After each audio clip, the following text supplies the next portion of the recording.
Eega bittinnaa yooda obbo Mubaarak Musammaa marii araaraa filatan jira.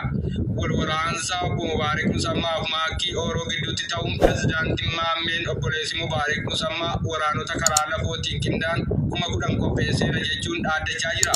Pirezidaantiin Maammeen waraanota lafoo haala waraanaa fi adeemsa lolaa beekan Maakii Ooroo irratti nan bobbaasa jechuun sagalee dhaadannaa dhageessisaa jira. Pirezidaantii Maammeen Ustaaz Presidenti Maammeen ibsa waraanaaf baasin Ahmad, thank you Galatu. Presidenti Maammeen ibsa miidiyaa keenyaaf kenneen waraanota lafoo karaa daangaa Maakiitti bobbaasaa jira jechuun irra deddeebiin akka obboleessa isaa Mubaarak Musammaa deeggaruu isaa jira. Presidenti Maammeen torbanoota lama dura obbo Mubaarak Musammaa irratti xiyyeeffatee ka ture bifa dhiifamaan dhiyeenya kana guyyoota 3 dura marii haraaraan xumurachuu eegantanaa jeneraala waraanaa Mubaarak ta'uun muudaman. Presidenti Maammeen abbaa imaanaa Finfinnee yeroo turanitti utuu ta'u har'a kana immoo jeneraala waraanaa olaanaa ta'uun Mubaarak Musammaa cinaa dhaabbachaa jiru.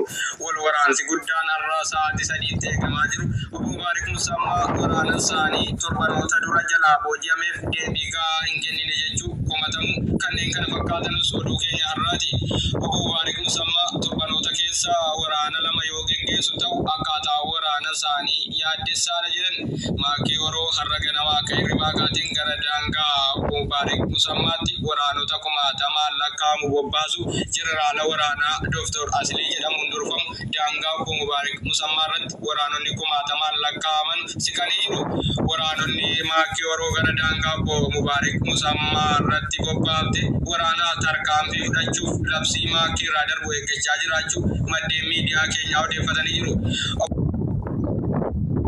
Mubaarak Musammaa ibsa miidiyaa keenyaaf kennaniin waraanni Maakii Ooroo tarkaanfii irratti fudhata yoo ta'e tarkaanfii keessa deebiin qabneef haala laalessaa ta'een Maakii Oorootiif deebiin ni deebi'a jedhan.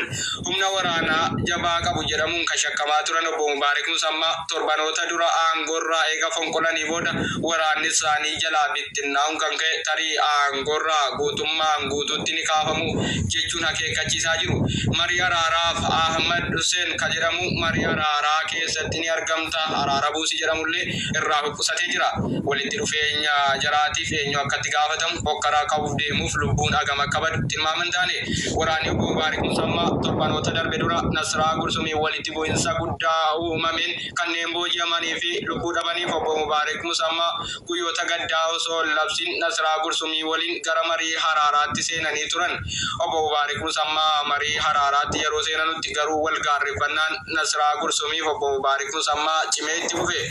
Obbo Mubaarak Musammaa waraana isaanii booji'aman garuu amma yoonaatti waan jenne waraanni isaanii 10,000 kan Nasraa Gursum boojite hanga yoonaatti Nasraa Gursum biratti argamu garuu qaamni gaafatu dhabamu yaaddoomu kanneen kun oduu keenya.